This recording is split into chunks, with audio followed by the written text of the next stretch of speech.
আপনি কি জানেন আপনার অজান্তেই আপনার জিমেল আইডি আর কে কে ব্যবহার করছে? হয়তো আপনি কোনো সময় অন্যমনস্কভাবে আপনার জিমেল আইডি আপনার বন্ধু বা অপরিচিত ব্যক্তির মোবাইলে লগ ইন করে দিয়েছেন, কিন্তু লগ আউট করতে ভুলে গেছেন।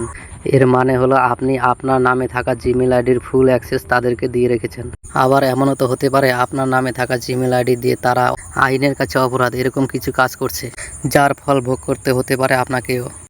তাই আপনার জিমেল অ্যাকাউন্ট আর কার কার মোবাইলে বা অন্য কোনো ডিভাইসে লগ ইন আছে কি না জানতে হলে ভিডিওটি কোনোরকম স্কিপ না করে পুরো দেখবেন, না হলে কিছু পার্ট স্কিপ হয়ে গেলে পুরো বিষয়টা বুঝতে অসুবিধা হবে। চলুন ভিডিওটি শুরু করি। তো প্রথমেই আমরা আমাদের মোবাইলে থাকা জিমেল অ্যাপটি ওপেন করে নিব। জিমেল অ্যাপটি ওপেন হওয়ার পর আমাদের জিমেলের যে ছবি বা লোগো রয়েছে সেখানে ক্লিক করব। এই যে এখানে ক্লিক করার পর কিন্তু এরকম একটি পেজ আসবে।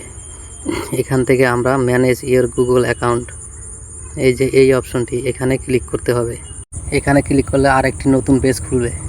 এই যে এরকম একটি পেজ খুলবে। এখান থেকে আমরা সিকিউরিটি বা সাইন ইন বলে যে অপশনটি রয়েছে সেই অপশনটিতে চুজ করব।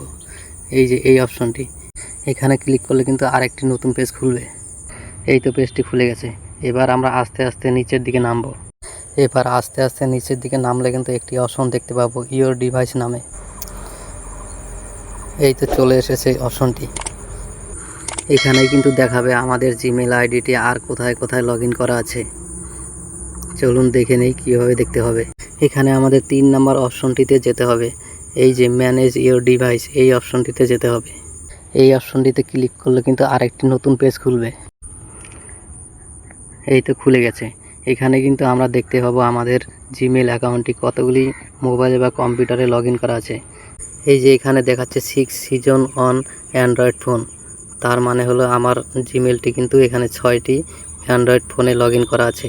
এভাবেই কিন্তু আপনারা আপনাদেরটা দেখে নিতে পারবেন। এবার এগুলোকে লগ আউট কী করে করতে হয় এর উপর কিন্তু আমি পরে আরেকটা ভিডিও বানিয়ে দেব।